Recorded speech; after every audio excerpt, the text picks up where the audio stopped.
নমস্কার, শুরু করছি আজকের আলোচনা। দিনটা ছিল 19শে মাঘ, কৃষ্ণা দ্বাদশী। বিকাল 4:30টার সময় মাস্টারমশাই কাশীপুর বাগানবাড়িতে উপস্থিত হন। তিনি এসে শুনতে পান কিছু উল্লেখযোগ্য ঘটনার বিষয়। প্রবীণ ভক্ত রামচন্দ্র দত্ত এসেছিলেন।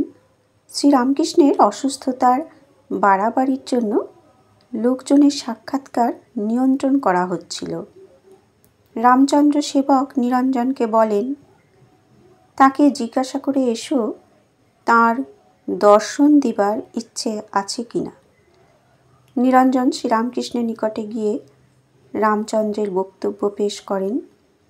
শ্রীরামকৃষ্ণ বলেন, 100 লোক আসা তো ভালো নয়। নিরঞ্জন, তবে আমি বলি গে আপনার ইচ্ছা। শ্রীরামকৃষ্ণ নির্বাক হয়ে থাকেন। এই সময় স্মরণ করা যেতে পারে শ্রী সারদা দেবীর ভূমিকা। এই সময়কার একটি ঘটনা। চিকিৎসায় কোনো উল্লেখযোগ্য সুফল না পাওয়াতে বিষাদগ্রস্ত শ্রী সারদা দেবী বাবা তারকনাথের কাছে গিয়ে হত্যা দেবার প্রস্তাব করেন।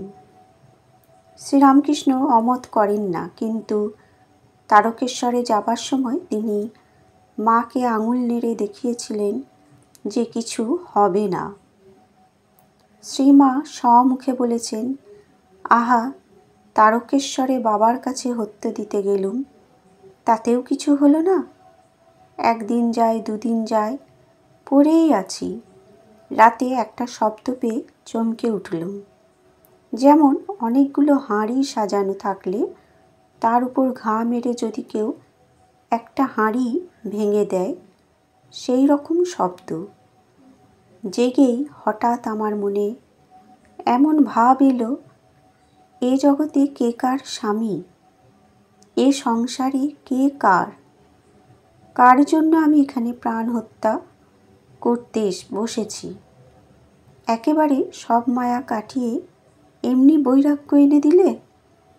আমি উঠে গিয়ে অন্ধকারে হাতড়াতে হাতড়াতে মন্দিরের পেছনে কুণ্ড থেকে স্নান জল নিয়ে চোখে মুখে দিলুম, খানিকটা খেলুম।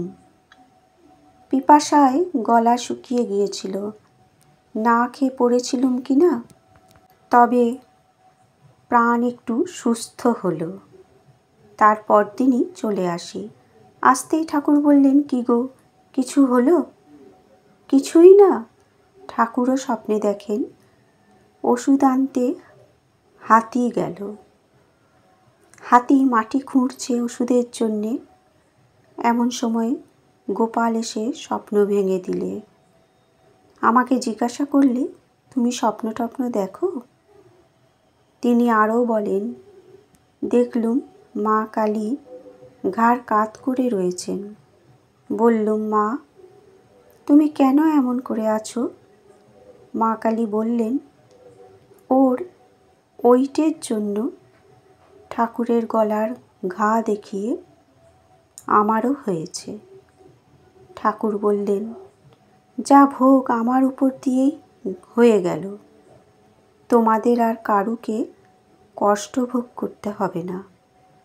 জগতের সকলের জন্য আমি ভোগ করে গেলুম।